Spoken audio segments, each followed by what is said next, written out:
All right, today we've got an absolutely fascinating story for you from the world of fashion.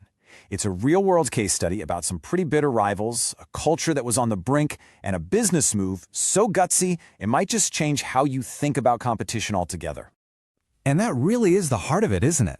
Can you really join forces with the very same people you're trying to beat every single day? I mean, it sounds kind of crazy, right?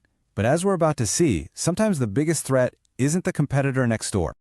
So, to get this whole thing, our story has to start in Bangladesh, a country with a fashion industry that is just so vibrant and incredibly important to its identity. To really understand the revolution, you first have to understand the landscape. Now, what's so interesting here is this kind of dual identity. On one hand, you've got Bangladesh as this global giant in garment manufacturing, making clothes for huge brands we all know, like Zara and H&M. But on the other, much more personal side, you've got this fashion scene that's rooted in centuries of handloom tradition, weaving these stunning, culturally rich fabrics completely by hand. So you see, it's not just about clothes, it's literally the nation's heritage woven into fabric. But here's the thing. That very heritage?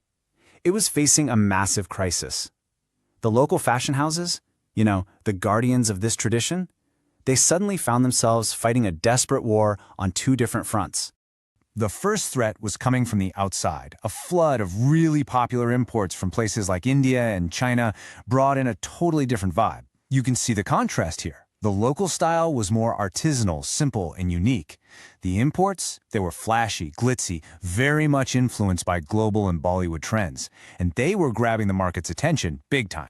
And if that wasn't bad enough, the second threat was, believe it or not, coming from inside the house. While all these foreign brands were taking over, the local Bangladeshi houses were just too busy fighting each other. They were stuck in this fierce battle over a shrinking piece of the pie, completely unable to team up against the much, much bigger threat. So you could see the writing on the wall, right? Something had to give. And what happened next? Well, it was truly unthinkable. It was an idea that went against every single business instinct you can imagine. They leaned into this concept called co-opetition. What a great word, right? It's exactly what it sounds like. Cooperation and competition smashed together.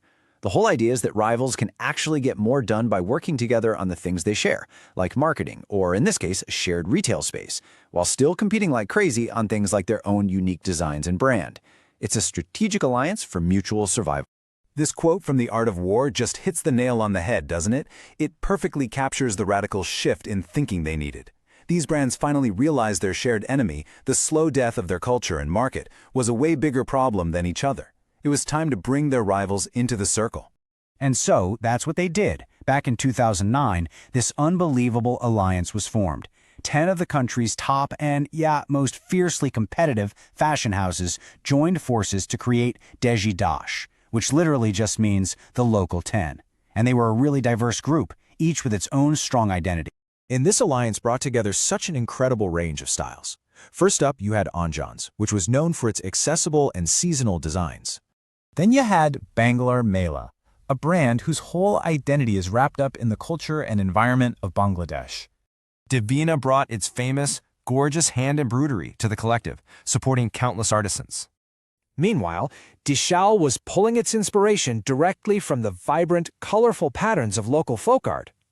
K-Craft was another absolute powerhouse for artisans, working with thousands of them in villages all across the country. Then we saw true pioneers like Nippon, a brand that's been championing these traditional handloom fabrics since way back in 1973. And Nogardola, with its beautiful, thematic designs that were also deeply rooted in that same national heritage. Pravartana's contribution was a super important focus on indigenous methods and environmental sustainability. You also had true artists like Rong, who are famous for basically translating fine art concepts directly onto their clothing. And finally, the unforgettable Sada Kahlo, with its strict, iconic focus on just two colors, black and white. So just picture this. 10 fiercely independent brands, each a star, now sharing a single roof with one single mission, to save their shared cultural heritage, together. Okay, so it's an amazing idea on paper, right? But the real question, the one you're all asking, is did it actually work? Let's take a look at the results.